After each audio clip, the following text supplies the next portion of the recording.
How a realist hero rebuilt the kingdom. Under the dim glow of a quiet evening, Kazuya Souma sat beside the only family he had left. His grandfather's weathered hand rested gently on his shoulder as the old man spoke in a trembling voice.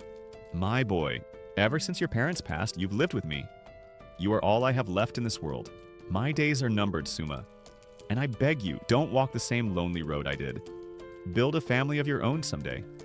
Being surrounded by those you love, that is worth more than the world itself." Souma listened in silence, the weight of those words settling deep within him.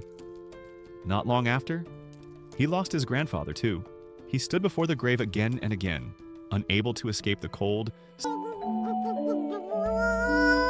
suffocating loneliness that hollowed his chest. His life shrank into quiet routines, studying, working, breathing, until another world began to move. Far away, in a kingdom on the brink of ruin, an ancient ritual had begun. Sorcerers, faces strained with desperation, wove a summoning circle as torrents of arcane energy surged through the land. The seal ignited, expanding across the realm with blinding force. And back in Souma's world, a library lamp flickered. A portal burst open beneath his feet. Before he could scream, the world folded around him. He tumbled through a roaring rift of swirling light, shouting into the void, "What is happening? Where am I?" The summoning seal pulled him downward, until his body landed unharmed at the center of an unfamiliar hall. Disoriented and pale, Souma's eyes darted around the vast chamber. Before he could process what had happened, armored soldiers surrounded him and escorted him toward a towering set of doors. Inside was a sight fit for legend. Grand banners, marble pillars, arcane ornaments, a throne carved like a monument. The king rose solemnly. "Thank you, Souma, for answering our call and coming to save us." Souma snapped. "Save? Are you out of your mind? I didn't come here. I was dragged here. What is going on?" The king flinched at his tone but motioned patiently. "Calm yourself. All will be explained." He began the tale. Once the continent thrived. Humans, dwarves, elves, even dragons living side by side in peace. But then the calamity struck. Rifts tore open across the land, releasing hordes of monsters that ravaged towns, forests, and armies alike. Nations united, but still they fell. In time, the monsters claimed a full third of the continent, forging the massive territory now known as the Demon Lord's domain. And ever since, war had never ceased. Souma frowned. "And what does any of this have to do with me? What do you want from me?" The king's minister stepped forward. "Listen well, Souma. The nation of Grand Chaos, the backbone of the war effort, bears the greatest burden. They fight on the front lines while other countries support them financially. But the strain on the continent has grown unbearable." Souma folded his arms. "So pay them. Why drag me into this?" The minister's voice dimmed. "We cannot. Our kingdom's economy is in shambles. Famine grips our people. We cannot fight, nor can we pay our dues." He bowed his head. "We were left with only one ancient option. Summoning a hero to send a grand chaos in our place." Souma felt his stomach twist. "And what happens to me if I'm shipped off there? I die for your convenience?" The king sighed heavily. "Your fate would lie in the hands of the gods, my child. May mercy be upon you." Panic surged through Souma. If he ran, they might force him into the Demon Lord's war. He needed a plan, fast. Then it struck him. "So if I go to Grand Chaos, your debt disappears?" "Yes," the minister replied. "But they will continue requesting aid as long as the war continues." Souma stood abruptly. "Then what? Will you summon a new hero every time your problems catch up?" "You fools." The hall froze. "The answer isn't sending heroes to die, it's fixing the kingdom itself. Restoring its economy, reclaiming resources, building real strength. You don't need to throw people like me into a death trap. You need reform." Of course, Souma said this not out of noble conviction. He simply wanted to avoid being sacrificed to the front lines. But his words struck the room like lightning. Later, Souma sat alone, hand on his cheek, muttering miserably, "What kind of nightmare have I fallen into?" When he looked up, the king, queen, and minister sat across from him. Souma exhaled and said, "Tell me everything about this kingdom." They did. For 3 straight days they spoke. The kingdom's politics, debt, agriculture, military, trade, geography. Souma absorbed every detail with relentless focus. Only then did he begin plotting the strategies that would reshape an entire nation. We return to Souma, utterly exhausted and in a pitiful state as he attends a meeting inside the royal hall. There, the king shocks everyone by declaring that he will abdicate the throne in favor of Souma, naming him the new ruler of the kingdom. Souma is struck speechless, completely unable to comprehend what he has just heard. And to heighten the astonishment, the king also announces Souma's engagement to his daughter, Lycia. The hall falls into complete silence as the news spreads throughout the kingdom. leaving everyone baffled by what is unfolding. Meanwhile, a girl races across the land on horseback and bursts into the palace, pushing open the doors to confront her parents. This girl is none other than Lysia herself, Souma's newly declared fiancée. "Father," she says sharply, "I heard that the throne was taken from you, so I came to return it to you at once." But the king calmly answers, "There is no such thing, my daughter. I willingly abdicated the throne to Souma. He is exceptional, intelligent, diligent, and far more suited than I am to rule. And remind yourself that you are now betrothed to him." Lysia responds in outrage. "How could you do this without even asking for my opinion?" Furious, she storms off to confront Souma. When she throws open the door to his chamber, she finds a handsome young man before her, clearly worn down from endless labor. Fatigued, he looks up and says, "You there, can you read or not?" She snaps back, "Yes, I can. I am educated in reading and calculation." Souma nods. "Good. Then help me with this work." Lysia flares up immediately. "Have you lost your mind? I am Lysia, daughter of the king, though perhaps now daughter of the former king." Souma replies dryly, "Honestly, with the clothes you are wearing, I thought you were one of the palace maids." Then he introduces himself. "I am the king now, so gather your strength, put your hand with mine, and let us finish this work together." Lysia stares at him in disbelief. "How insolent you are. You seize the throne and now expect me to work beside you?" Souma lifts his hands. "By the heavens, princess of the people, I do not even understand how this happened. I merely proposed a few economic ideas to your father. At most, I thought he might appoint me Minister of Finance. Instead, he abdicated the throne and named me king. I was as shocked as you." Hearing this, Lysia's anger softens. "I thought you had stolen the crown from him." "I did not realize my father simply yielded it to you of his own will," Souma answers. "As for the throne, I will do my best to repair the kingdom, and when it is stable again, I will return it. As for our engagement, you may end it right now if you wish." Lysia bursts out, "Break off the engagement? What do you mean? Am I not good enough for you?" Then, worried, she asks, "And where do you plan to find the money to restore the kingdom?" "We do not have endless treasures. We barely possess anything," Souma reassures her. "Do not concern yourself with the money. I have already arranged it." We learn that Souma has begun selling the royal jewels to fund the restoration and development of the land. Lysia is stunned. "You are selling the kingdom's treasures? How could you?" But Souma explains, "First of all, these treasures belong to the people. It is only right that they benefit from them rather than letting the royal family hoard them. And do not worry, I divided the treasures into 3 categories: those tied to the kingdom's heritage, those with no historical or cultural value, and magical artifacts and ancient weapons. I only sold the second category. Even so, I gathered vast sums from it." Lysia then asks, "And did you send any money to the Kingdom of Gon?" Souma replies, "No. They will take what is owed at the final deadline regardless. What matters now is restoring this kingdom and saving it from poverty." Souma proves to be truly brilliant, already thinking of building a powerful army capable of protecting the realm from any threat. Lysia begins to admire his way of thinking. We also learn that this world is filled with dragons, legendary creatures, and the presence of magic throughout the land. When we return to Souma, a man informs him that he must undergo a magical test, for the legends say that the hero possesses tremendous magical power. He takes the test, and his magical capacity is inscribed before him, leaving Souma utterly stunned, not knowing how to react. Lysia soon comes to visit Souma, entering his chamber only to be astonished by what she finds. Souma has chosen 6 individuals to assist him in managing the affairs of the kingdom, and he has even used his magic to animate feathers.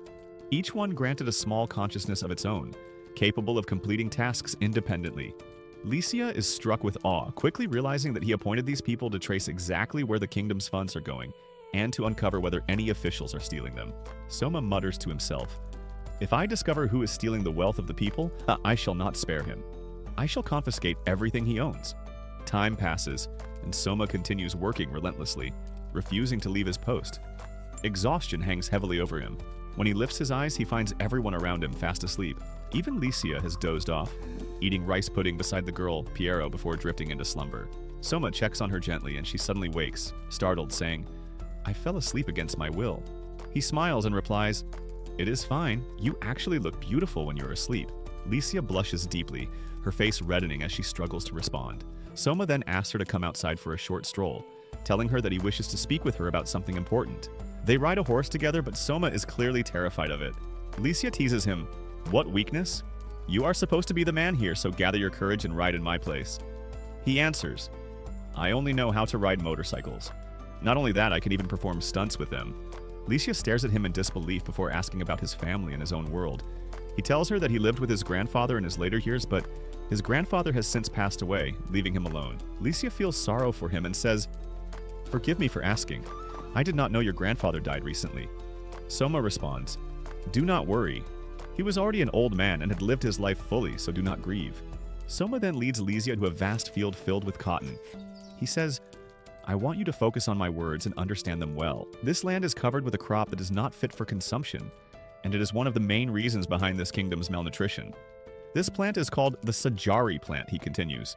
"Before the demons invaded the northern continent, the northern nations cultivated cotton. But when the invasions began, cotton production dropped drastically. Some kingdoms, including ours, turned to growing cotton solely for profit and abandoned the food crops they depended on. Famine struck the kingdom because there was no food left. At first, the kingdom sold cotton and imported food because its price was extremely high. But over time, cotton prices collapsed as every kingdom began growing it. We could neither sell cotton nor import food. That is how the famine began." Licia is deeply moved and says sorrowfully, "How did we not notice this?"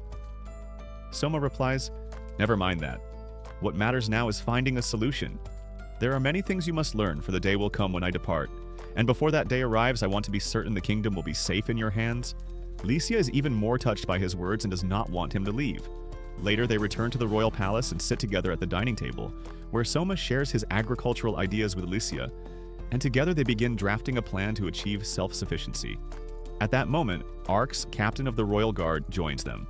He greets them and sits to converse, asking Souma whether he has faced any difficulties in governance, or if there is anything he can assist with. Souma replies, "The greatest problem I face lies with the old officials, except for the king's deputy.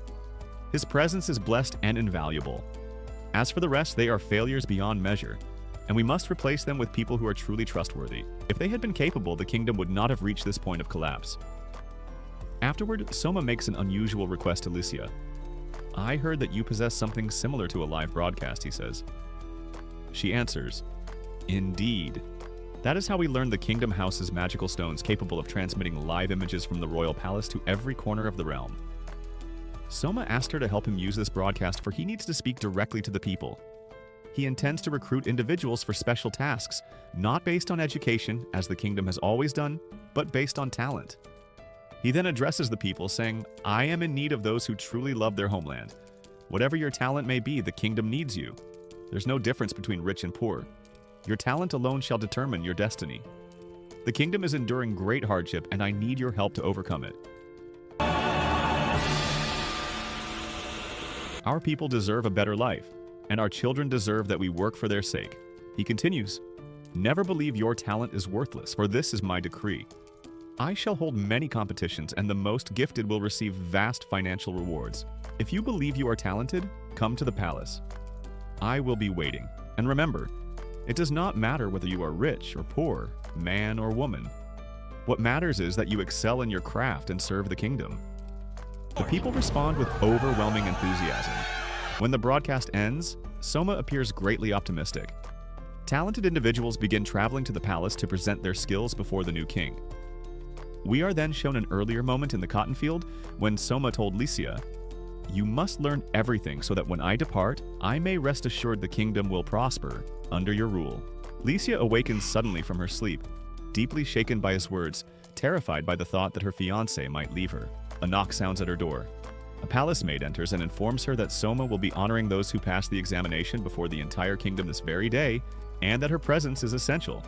At once, Licia prepares herself to attend the ceremony. We move to the royal hall where Souma sat upon the throne. The entire event broadcast live across the kingdom. The ceremony was truly magnificent. The honor was to be granted to the 5 most talented individuals in the land. 4 of them bowed respectfully before the king, but the 5th refused. The guards demanded that she show proper respect as the others had, yet she firmly declined, declaring, "It is not the way of the warriors of my tribe to bow to anyone regardless of rank, save only the chief of our tribe." The captain of the guard grew angry and said, "Do you even understand what you are saying, girl?" But Souma intervened and asked everyone to remain calm, and they all adjusted their posture at once. It was then revealed that each of those honored possessed a distinct gift. They began with a girl named Ashia, a dark elf whose homeland was the sacred forest. To everyone's astonishment, Souma demonstrated detailed knowledge about the dark elves through his extensive reading. It became clear that Ashia was the most gifted warrior in the kingdom. Souma wished to bestow a great reward upon her, but she refused, and instead made a plea. She said, "My homeland, the sacred forest, has suffered sudden devastation. The plants and trees no longer grow, and my tribe is in grave danger. Therefore, I ask you to save us and tell us the solution." Souma paused, thinking, then asked her, "When was the last time you pruned the trees?" Ashia looked at him in confusion and replied, "And what does pruning even mean?"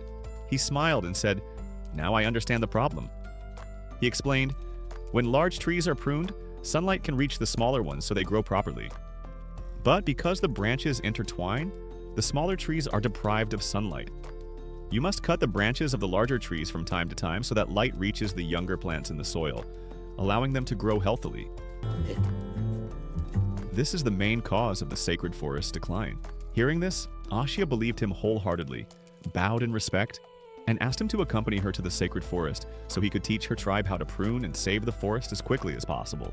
Then they moved on to the second talent, a girl named Xion, considered the most beautiful in the kingdom and gifted with a voice of pure, enchanting melody. At that moment, Souma asked her to sing a song from his own world. He took out his phone, a device none of them recognized. Xion focused closely on the song she heard, then began to sing it with flawless mastery. Her performance was astonishing, filling the hall with pure joy and wonder, and the audience erupted into applause. Next came the third talent, a young man named Shan. He stood tall for a moment, then suddenly collapsed to the ground. That was when everyone learned that his gift was eating. Yes, eating. The young man possessed an enormous appetite, as if he could devour the entire kingdom. When Souma heard this, he rushed to Shan and shook his hand, saying, "Thank you very much for coming. You arrived at exactly the right time, for I truly need your talent." Shan became emotional and began to cry, saying, "I was always bullied. It drove me into depression, and I even lost 4 kilograms. Souma smiled and encouraged him, saying, "Believe me, Shan, you will be the reason the entire kingdom is saved." And although some joked about imprisoning him to conserve food, the true purpose behind his presence was far greater. Souma wanted to show everyone that even someone like Shan could stand before the king because of his gift, inspiring the people to believe in their own abilities. It was truly remarkable. Then came the fourth talent, Akra, a young man who was a genuine prodigy. He possessed a memory like steel and an extraordinary capacity for thought. When he appeared before the king, it became clear he was passionate about reading in every field, with vast knowledge of science, politics, and history, along with deep expertise in military tactics, almost as though he were a minister of defense on his own. Souma offered him the position of overseeing the royal library so that he could access the rarest books. But Akra confidently replied, "That is wonderful, but allow me to request something else. I wish to use my knowledge to support your global standing and place all my expertise in every field at your disposal. In other words, I wish to become the king's advisor." Souma was astonished by his boldness and said, "If you truly believe yourself worthy of such trust, then I shall grant you the chance." Akra answered with a sharp smile, "A man like you would never grant me such an opportunity unless you were certain I was capable of fulfilling it." Souma laughed and said, "Enough, Akra. You will expose us in front of everyone. Come to my office after the banquet, and we shall continue this discussion in private." From that moment, it became clear that Akra would become the king's right hand in the future, bearing the title of the Black Prime Minister. Finally, we arrived at the last talent of the group, a girl named Tomi from the clan of the Mystic Wolves. Her gift was truly dangerous. She could communicate with birds and animals.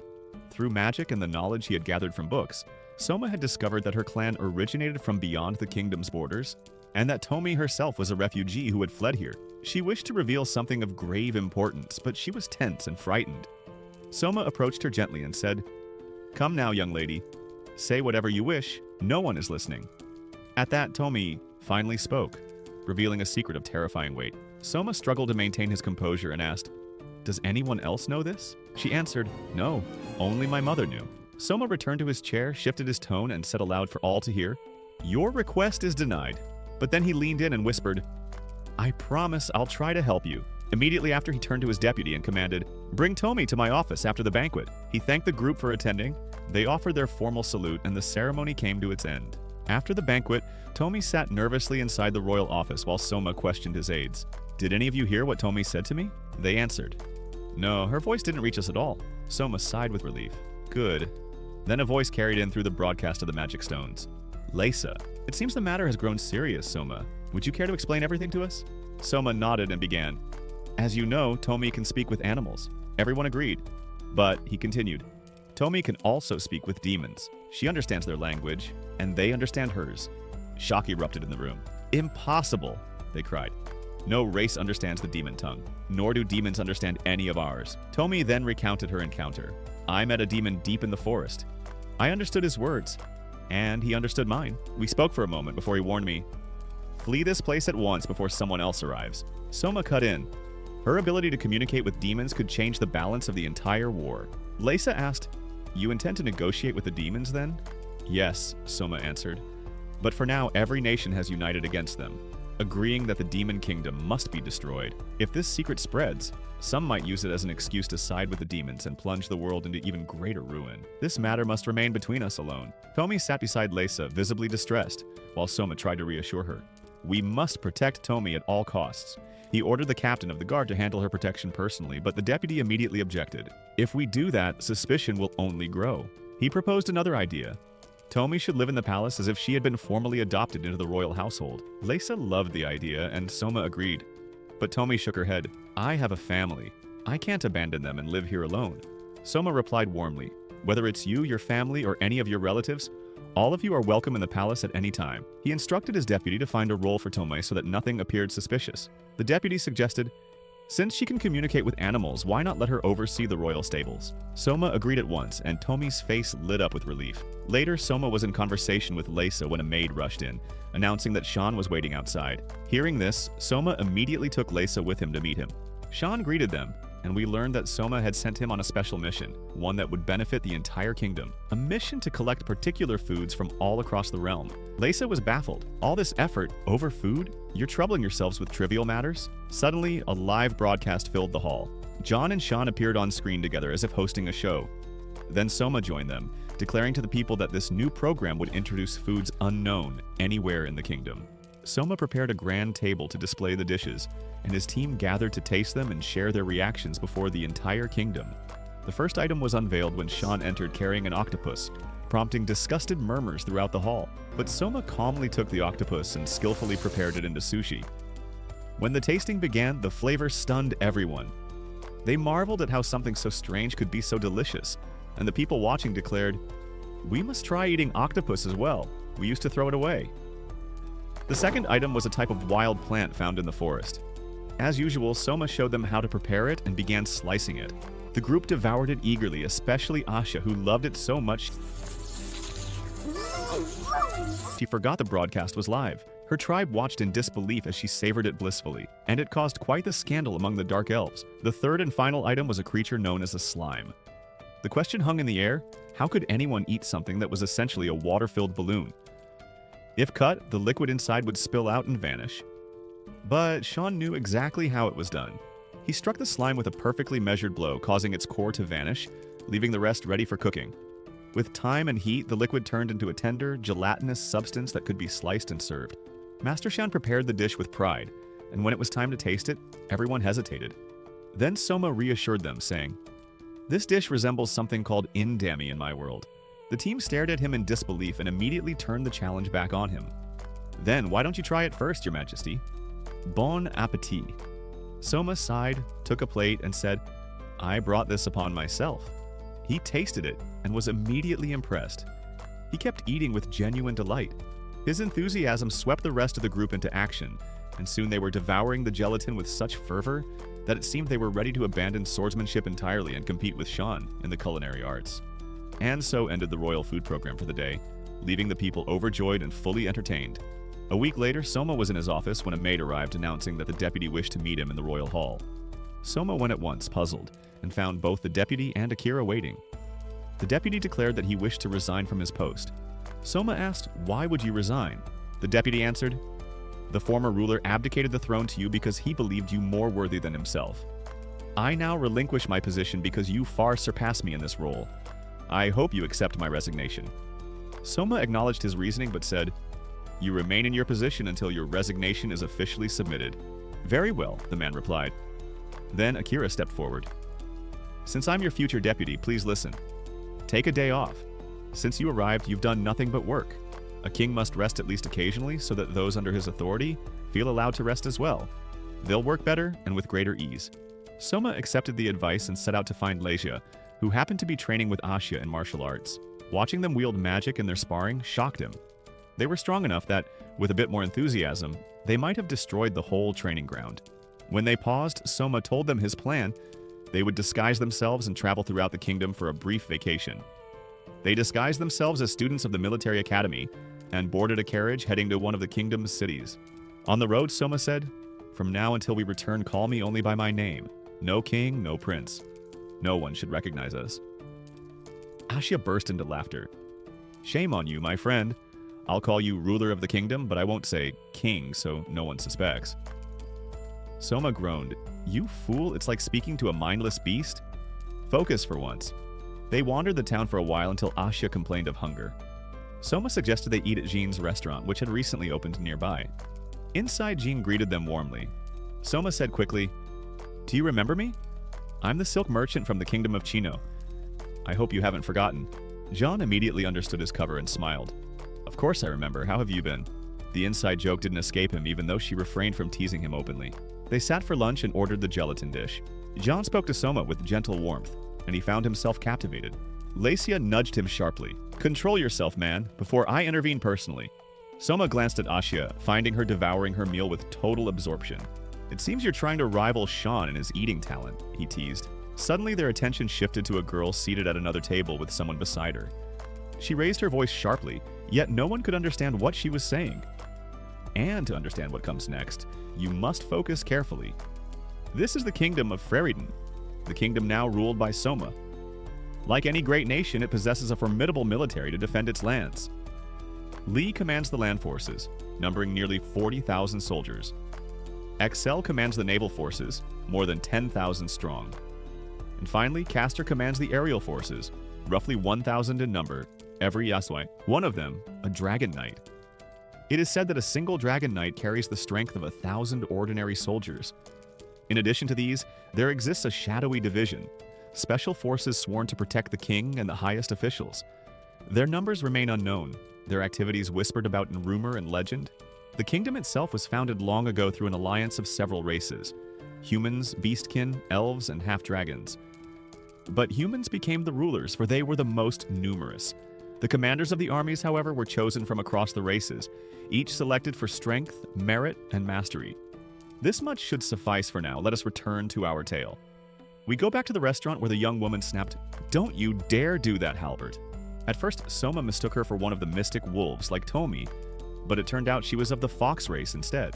Lesia, however, recognized the young man immediately. She informed Soma that Halbert came from a distinguished noble family, once known as a knight in the Magic Academy, and later a soldier in the army. Their discussion continued until the truth surfaced. Halbert intended to stir unrest within the kingdom. He wished to join Gas Amdonia's general, Lys, the commander of the infantry, and support him in a coup against the new king. Soma already had deep conflict with Lys, and neither trusted the other in the slightest. Meanwhile, the fox girl desperately tried to dissuade Halbert. She pleaded with him, reminding him that the kingdom was already on the brink. Any internal division now could collapse everything, opening the gates for foreign enemies to slaughter them all. Then the scene shifted to a flashback. Soma sat beside Akira, studying the borders of the kingdom. Akira explained their geopolitical reality. All neighboring nations were neither true allies nor outright foes, except Amdonia. That kingdom continuously sought to drive a wedge between Soma and his generals. They demanded that Elfrieden send reinforcements to the kingdom of Fredonia, yet those reinforcements, once deployed, would only begin occupying Elfrieden's cities from within. Their plan was to fracture trust between king and general, weaken the kingdom, and strike at the perfect moment. To put it plainly, Akira said, Amdonia is far more dangerous than the Demon Kingdom. The scene returned to the present. Kaidi tried once more to stop Halbert from opposing the king, when suddenly her voice died in her throat. Soma stood before them. She froze, nearly fainting. Soma gestured for them to follow him into a private chamber. Halbert still hadn't realized who he was. Kaidi panicked, fearing Soma had overheard her earlier words. But Soma reassured her gently. "Do not worry, nothing will happen." Suddenly Halbert shouted angrily at him. "And who are you to interfere between us?" He raised his voice further before Aisha seized him by the collar, lifting him effortlessly into the air and putting him in his place. Souma smiled. "Leave him, my lady. He cannot match you." "My, you're even harsher than I expected." Halbert stared more closely at Souma's face. Only then did he realize in shock that the man before him was the king. Terror crashed through him so strongly he almost collapsed. But Souma surprised him by asking calmly, "Why do you wish to join Liss? Why deepen the rift between us?"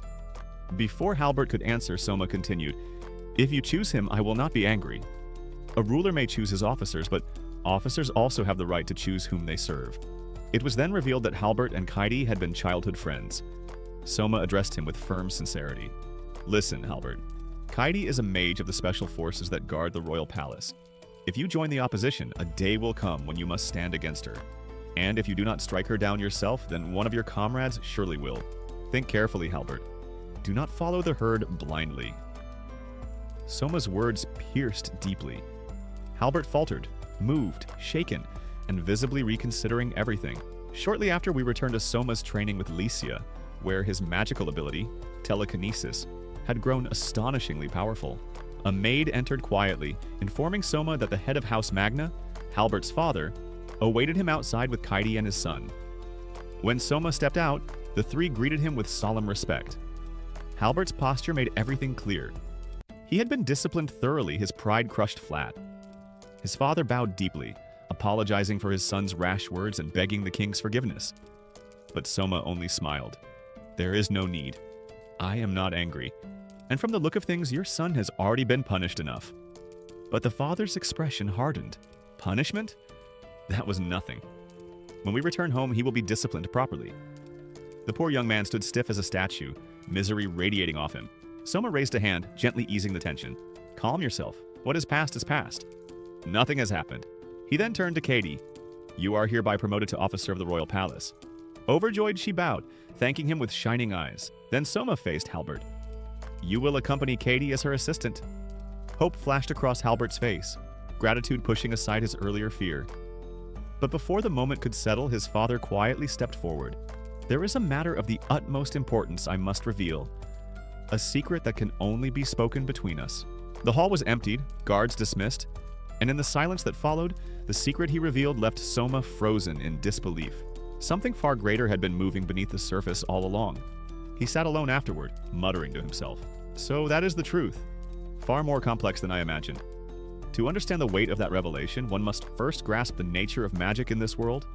Magic exists in 6 elements: fire, water, earth, wind, light, and finally, the forbidden darkness. The first 4 govern the battlefield, each with its own offensive style. Light heals wounds and restores life. But dark magic is catastrophe incarnate, feared for its deadly and unpredictable nature. Further, soldiers can channel magic directly into their weapons, as Lycia and Aisha had done during their training. And in the kingdom's military structure, each element finds its place. Fire with the land forces, wind with the aerial units, water with the navy, and earth with the special forces under the king's command. But Souma's own magic belongs to the category of black magic. And so he prepared a dangerous experiment.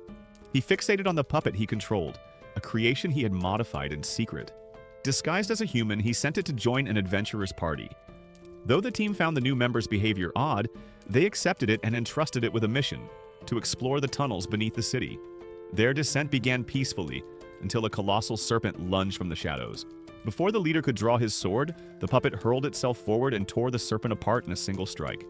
It continued carving through every monster in its path, giving the others no chance to fight at all. But deeper inside the tunnel, one of the girls sensed something wrong. Moments later, a massive shape emerged from the darkness: a salamander. Its acidic fluids melted steel like wax, and fire magic was useless against it. "Toxie, you're using fire!" Salamanders are immune. Run. Running is half of courage. They fled at full speed, until the puppet stumbled. The others hesitated, then turned back to save it. A flash bomb blinded the beast, and one girl rushed toward her fallen companion, only for the salamander to unleash its corrosive acid directly at her. The puppet leapt in front of her, shielding her with its own body, enduring the full blast. Then it scooped her up, and together the party escaped to the surface. Back in the palace, Souma examined the heavily damaged puppet when Lycia entered. Wait, wasn't this puppet smaller before? Yes, I had a craftsman build a second model with these specifications, he replied. Her eyes widened. Is this the mysterious adventurer everyone is talking about? Exactly, it was part of an experiment. I'll explain later. The following day, the royal hall filled once more. Souma addressed all the palace officials, thanking them for their recent efforts. Because of you, we have gathered enough funds to begin our royal project. And then he revealed his vision. A new coastal city serving the entire kingdom, connected by roads stretching to every corner of the realm. A network that would allow food and supplies to move freely, cheaply, and quickly. Food prices across the kingdom are far too high. If we ease transportation and convert cotton fields into food crops, we can end the food crisis entirely. Later, back in the royal Safaise hall, Souma once again expressed his gratitude to his aides, rewarding them with a 5-day leave in recognition of their tireless work. The officials left in high spirits, relief and joy written across their faces. Afterward, Souma rested in his office, gathering his thoughts until the following morning, when he took Licia and Aisha to visit the construction site of the royal project. Upon arriving, the captain of the royal guard greeted him with a salute and led him into his tent with a grave expression. There is a tribe living near the construction zone, he said. They refuse to allow the project to continue under any circumstances. According to their legend, this land belongs to the lake beast. Building on it will bring a catastrophe upon the region? Souma stiffened. I want to meet these people immediately. Their village is close by, the captain replied. I will take you to their chief. They soon reached the chief's dwelling, but the old man glared at the captain with open hostility. Get out of my sight before I crush your eye with my fist. Souma stepped forward, calm and steady. Chief, we have not come to disturb you. I wish only to understand the truth behind this lake monster. And who are you supposed to be? The chief asked, voice dripping with disdain. I am the new ruler of the kingdom.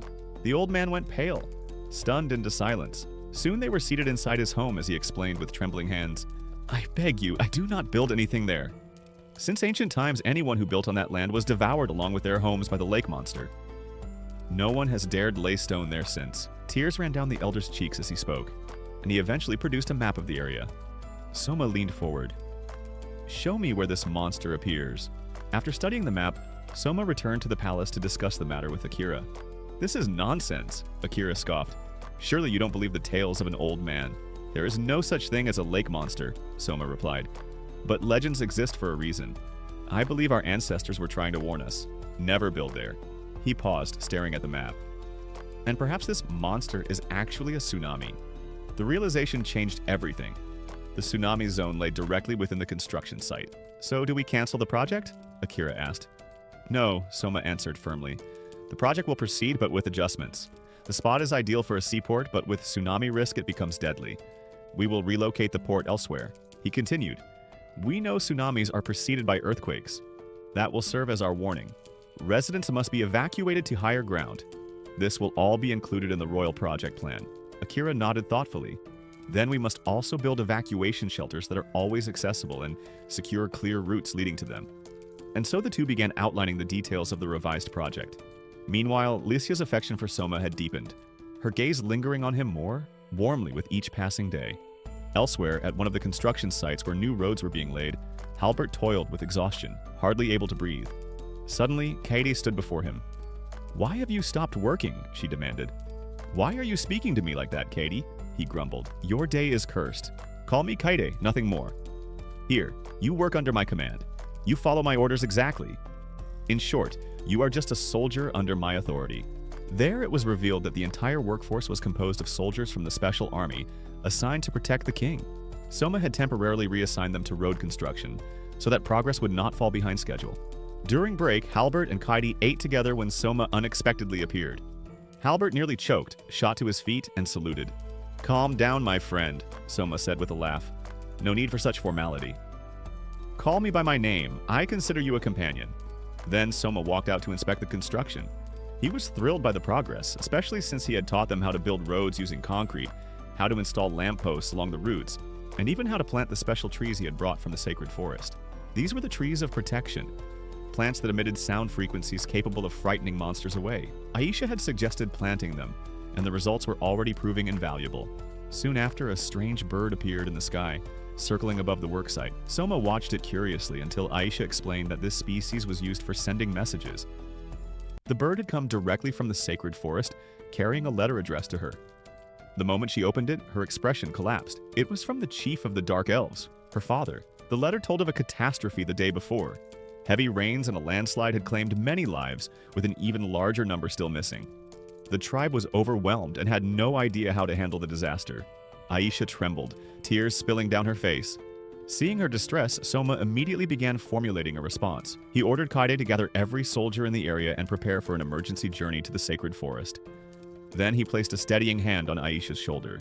"Do not worry, everything will be fine, but you must control your emotions. We will need you to guide us to the forest." He added, "We must reach the site of the disaster as quickly as possible."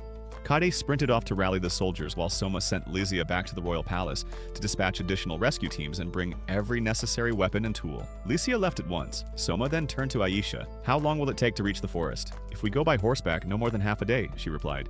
"But if we march as we are, it will take at least 2 days." Soma's worry deepened. 2 days. By then, many more will have died. We need a faster way. But there was only one horse, the one that pulled Soma's royal carriage. He turned to Halbert. "We must reach the forest immediately. Tell me, does this world have anything like transfer magic?" Halbert shook his head. "My friend, no such thing exists. We are simple people." Soma fell silent, troubled, until he noticed the large beast hauling stones and building supplies. His eyes widened. God has granted us relief. He ordered that the beast be used to carry soldiers, and with that improvised transport, they reached the sacred forest before the sun had set. The chief of the Dark Elves came out to meet Soma, bowing deeply and thanking him for answering their call in person. Soma replied, "I appreciate your welcome, but there are people who need saving. I've brought all the soldiers who were with me. The remaining rescue teams and supplies will arrive within 2 days." He requested a full explanation of the disaster. The chief described how the rain had triggered a sudden landslide in one of the forest regions, wiping out homes and sweeping people away. Many were confirmed dead. Many more remained unaccounted for. Soma asked the chief to prepare a list of the missing. "We will search for them one by one. I also want a group stationed at the mountain peak. If they sense anything unusual, they must alert us immediately. Another landslide could occur while we work." At that moment, Aisha stepped forward. "I will take this responsibility. I will climb and observe the area from above." Soma gathered the soldiers and laid out the plan. "Be careful. If you sense danger, evacuate immediately." The search began at once. Soma joined the efforts, digging through debris with his own hands. Suddenly, he heard a faint voice and sprinted toward it. "Halbert! Dig here, quickly!" Together, they uncovered one of the missing and carried him to safety. It was then revealed that Soma had created a wooden mouse, infused with his magic, which could slip through tight spaces to locate people buried beneath rubble. With its help, the search continued efficiently. By the day's end, every missing person had been found. The Dark Elf chief wept with gratitude. "Had you not come, my son, these people would have been counted among the dead. Thank you truly." Just then, Aisha ran up to announce that the relief convoys had finally arrived. Soma was overwhelmed with relief, and the forest was filled with a renewed sense of hope. But not everyone shared the feeling. Robert, the chief's brother, looked at Soma with hollow eyes. Their presence now is meaningless. Nothing they do can change reality. Soma replied gently, "They will aid the wounded and rebuild homes. There is much to be done to protect those who survived." But Robert shook his head, voice choked with grief. No aid will bring back the dead. It was then revealed that his wife had died in the landslide, and his daughter hovered on the brink of death. Since the tragedy, he had been unable to escape the weight of his sorrow. After some time, the carriages withdrew from the forest, the rescue work complete. Yet Soma remained troubled. "I have been distracted by matters of food and internal conflict, and I have failed to prepare the kingdom for disaster. This will not happen again. I will establish permanent rescue and relief units across every region. I will not allow more lives to be lost during my reign." His heart was heavy. Later that night, Juna arrived to check on him.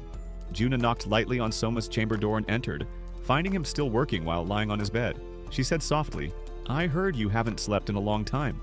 Soma replied without lifting his head, "Yes, my body feels weary, but there are many matters I must finish first. And besides, sleep does not come to me at all." Juna sat beside him and gently urged, "You must lie properly on the bed." She patted his shoulder with a soft touch. "Rest. If you do not wish to show weakness before Lycia or the ministers, know this. I am here by your side. I know well how exhausted you truly are." With her presence and encouragement, Soma finally sank into a deep, restorative slumber while Juna remained beside him, softly singing as he slept. Meanwhile, a secret meeting was taking place between the 3 military commanders, plotting a coup against the king. Excel, commander of the navy, voiced his opposition. "We have no need for internal strife. Rebellion will only leave the kingdom exposed to foreign invasion. And just as the kingdom of Amdonia has sent support to our army's cause to overthrow the king, They surely also send messages of support to him against us. Excel then turned to Gas. And what do you think of this turmoil? Gas responded, I have decided that this king is unfit to rule. Excel pressed him further. On what grounds have you made this decision? Gas's voice was firm. He has dismissed senior officials who have served the kingdom for decades. Moreover, he hails from another world and knows nothing of our history or customs. Excel's eyes narrowed. Are you not doing this merely to seize the throne for yourself? No, Gas said coldly. I will carry out a coup against this new king, depose him, and restore the throne to our former sovereign. Only then can matters return to their natural state. Meanwhile, in the kingdom of Andoni, the king read a letter from Li requesting reinforcements to overthrow the new king. As always, he acted without hesitation, planning to seize Elfrieden under the pretense of sending aid. His son protested sharply. What a truly criminal mindset. You are a devil in the guise of a man, father. The king's response was icy. Exactly. Back in Elfrieden, Akra sat with Souma in his office, briefing him on developments throughout the kingdom. Together, they began planning how to face the looming threats at the kingdom's gates. Still, Souma's thoughts drifted to the family he had built in this world, anxious for their safety. He was already resolved to overturn the flow of events entirely if necessary. Meanwhile, in Ammonia, the king rallied his forces. The moment the commander of the ground forces rises in rebellion against the king, we shall strike from the south. One official interjected desperately, Please, my lord, do not enter another war. If we wage conflict now, our people will starve. We cannot bear such a burden. The king descended from his throne, kicking the man in the face, shouting, Since the new king assumed the throne, their forces have grown stronger, and their problems are being solved one by one. Shall we stand idly by while they surpass us? The official protested further. And what harm is there if the kingdom of Elfrieden grows strong? In the end, we should unite against the demon kingdom. Enraged, the king nearly killed him on the spot, but his son intervened, drafting a decree to dismiss and permanently banish the minister from the palace. Back in Elfrieden, Souma spoke with Licia about his upcoming appointment with the 3 army commanders. In the grand hall lined with magical stones, they convened, and Souma addressed them. I know this is the first time we have gathered together. I am your new king, to whom the former ruler willingly abdicated the throne. The commanders introduced themselves, but Souma's tone quickly hardened. Enough of this. Persist in disobeying my orders, and I will consider you traitors to the kingdom. The consequences will not favor you.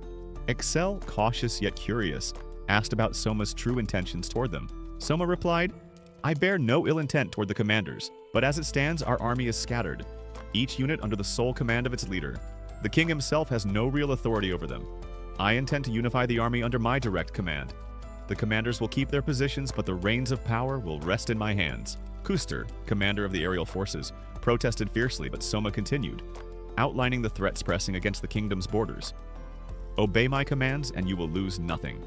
Fail me, and do not merely depose me, execute me. The commanders were stunned. Excel declared her full support for Souma, endorsing his plan. Kuster, however, refused and openly defied the king.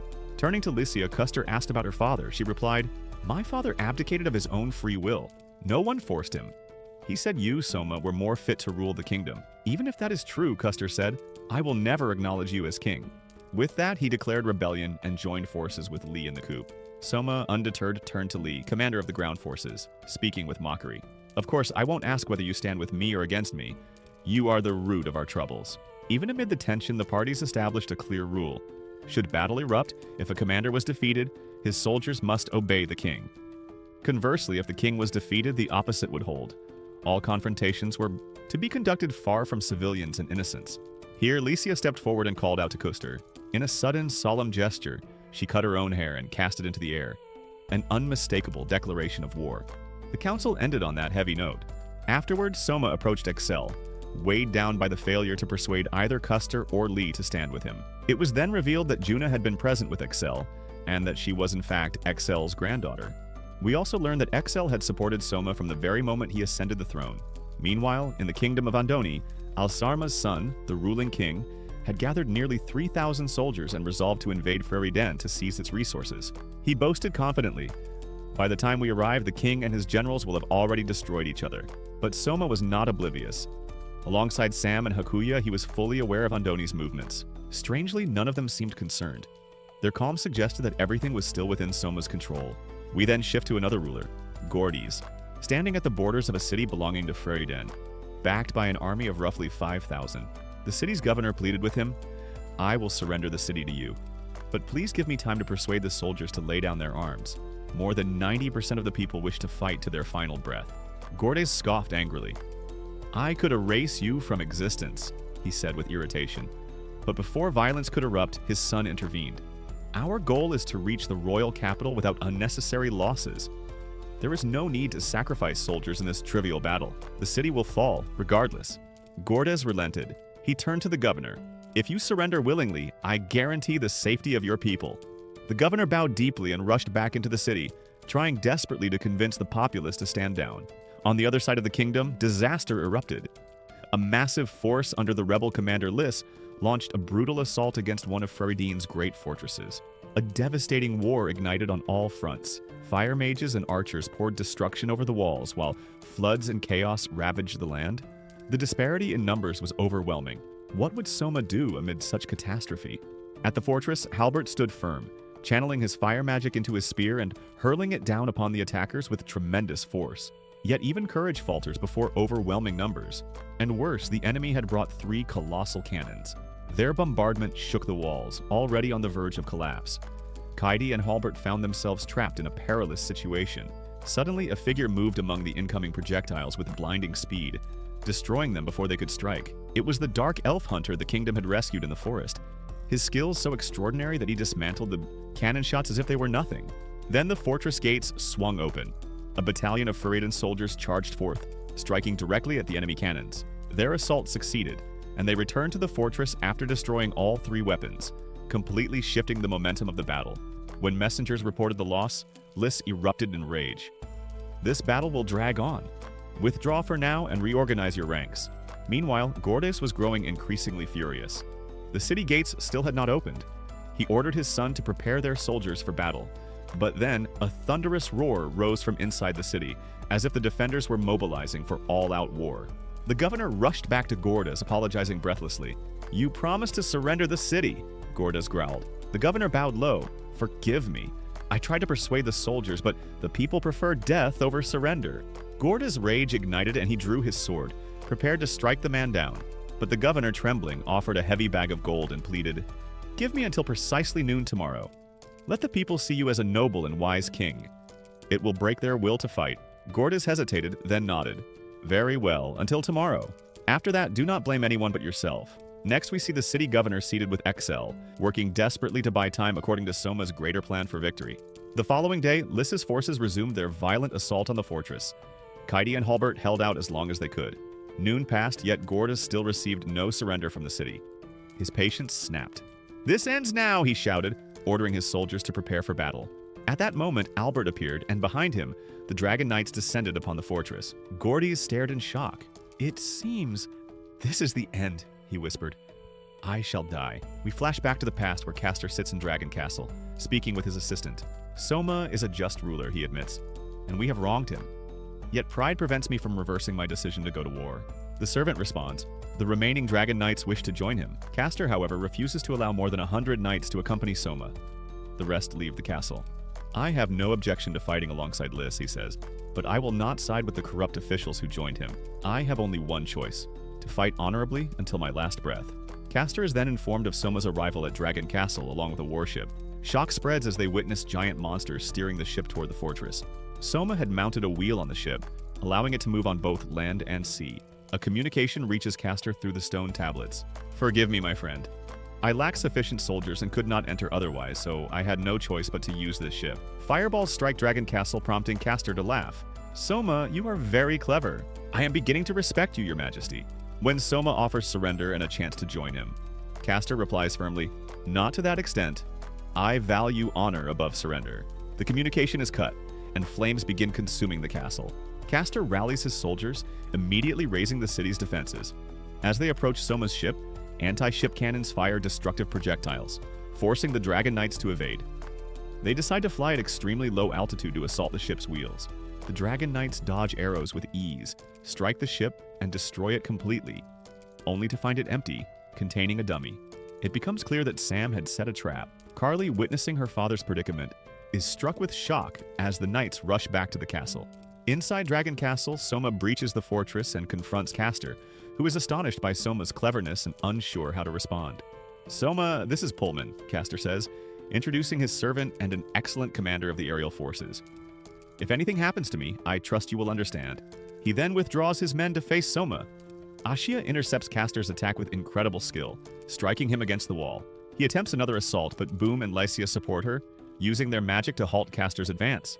With a decisive strike, Ashia shatters Castor's strength, leaving him powerless. He collapses, acknowledging his defeat. Castor asks Lycia if Soma is truly a just ruler. She replies, "He is the finest who has ever ruled this kingdom. Were my father the one fighting him, I would stand by his side." Ashia then presents a strange collar intended for slaves and prisoners of war. Once worn, it enforces absolute obedience. Any thought of harming the master triggers instant punishment. Carly arrives, breaking through a window, shocked to see her father subdued and longing for revenge.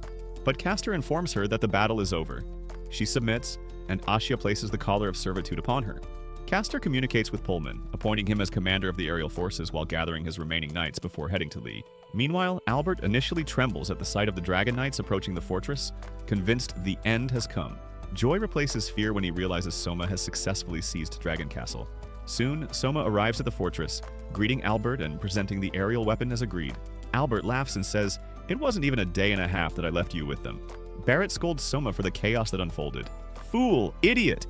They were bombarding us with cannons. You have no idea what we endured." Candy is startled, Carly astonished, while Lycia explains, "The king loves him. He is part of the family, which is why he may speak freely."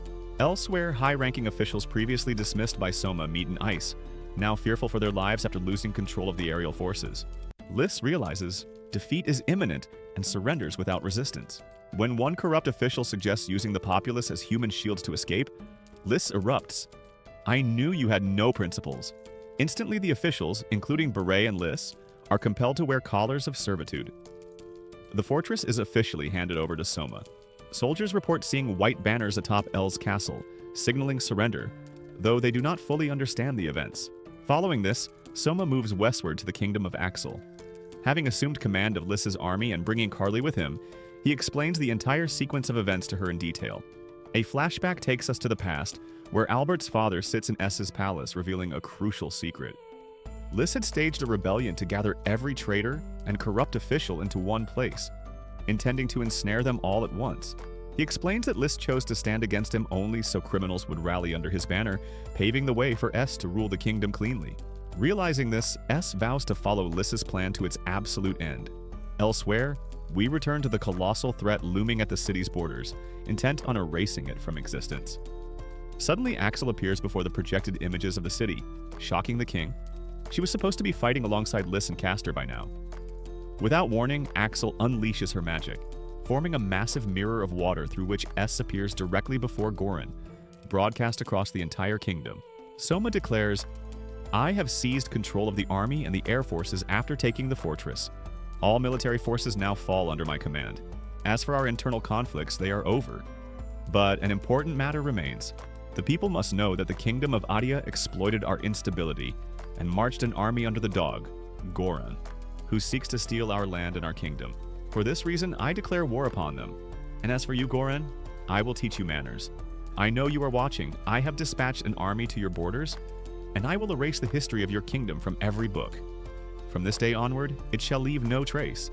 You began this war, and its initiator shall face the darkest fate." Terror grips Goran, and his soldiers immediately rush to retreat home. Meanwhile, in the kingdom of Andoni, the Minister of Finance runs to Goran's daughter with grim news. Goran and his men have fallen into an ambush on the return path.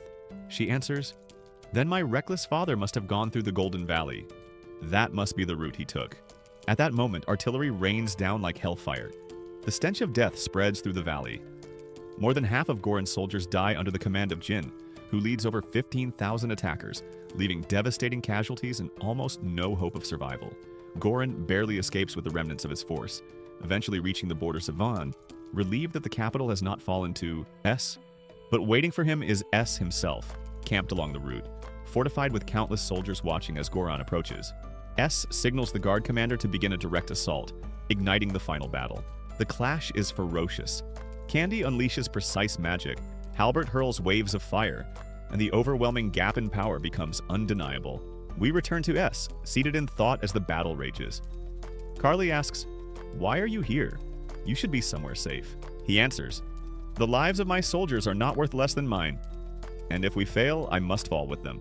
She stares at him in disbelief. Aren't you afraid of death? He replies. I am afraid.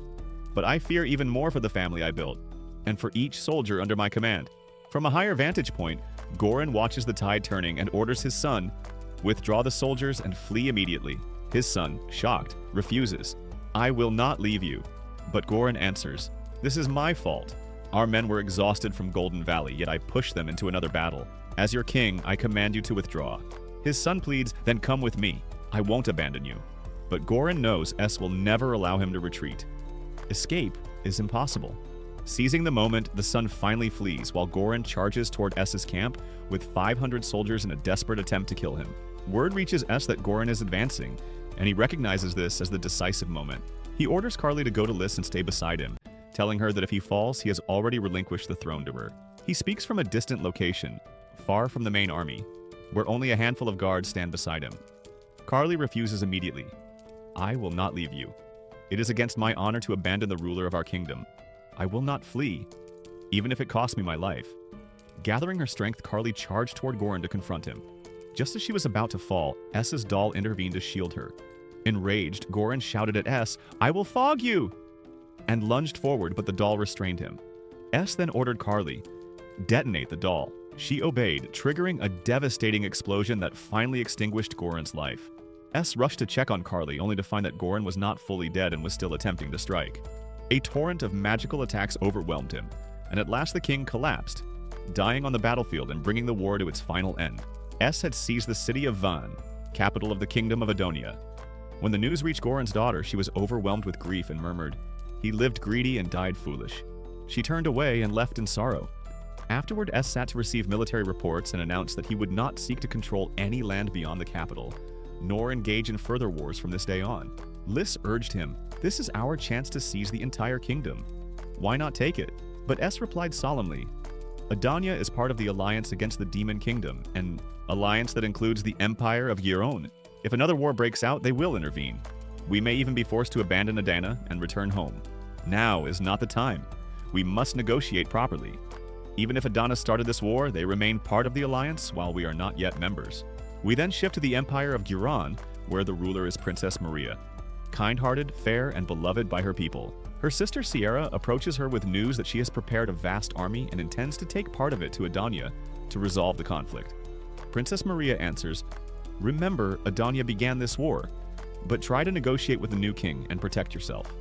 Back in Adonia, the people appear joyful and unbothered by the prior occupation, living freely and safely. Suddenly, Goran's daughter appears and tells the Minister of Finance that the people are content because her father returned their stolen freedoms. It seems her father had ruled strictly, yet allowed enough freedom for the people to prefer him over foreign influence, meaning they might resist the Empire of Giron if it ever tried to reinstall her brother on the throne. Meanwhile, Akra delivers a critical report to S. 50,000 soldiers from the Empire of Giron are marching toward Adana. Another division of the Imperial Army has already arrived inside the kingdom to update them on the advancing force. S simply replies, inform me immediately of any new developments. Later, S, disguised, walks through the city with Jin for leisure, guarded discreetly from a distance. S stops at a shop to buy clothing for Tommy, whom he treats as his little sister. She beams with joy as he hands her new shoes. He gifts her a hairpin as well, and she reminds him, don't forget Leisha's gift. He assures her, I haven't. I brought something for both of you. They continue their outing, and Sam brings food for them as they rest in a quiet place. Their peace is interrupted when Sierra arrives unexpectedly. She immediately lectures Tommy, prompting Jin to prepare to strike, but she stops when Sierra clarifies she has not come to fight, only to deliver a message from Princess Maria. Sierra says, I came to verify rumors that you plundered Adonia, drove it to bankruptcy, fed the people unfit food, and imprisoned and tortured the daughters of the kingdom. S is stunned. Neither I nor the Antichrist have done any of that. Sierra watches Jin speak casually with S, calling him by name. She realizes that his closeness to his soldiers reflects stability, loyalty, and that he is a ruler of good character. Her opinion of him shifts. She says, I will leave you for now, until we can meet properly and find a solution that satisfies both sides. When Sierra learns that S comes from another world, she immediately shows respect, especially after discovering that the Elfrieden Kingdom summoned him because they had no other means of survival, and that S brought the kingdom to prosperity after the previous king abdicated. She resolves to arrange a formal meeting with him to reach a peaceful resolution. Afterward, S returns to the palace. Tommy proudly shows Licia her new clothes. S presents Licia with a beautiful necklace and says, "I could never forget you, my friend." She is overjoyed. In that moment, S makes a silent vow.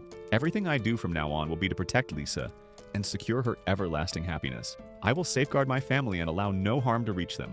One day, I will eradicate corruption completely and grant my people eternal peace."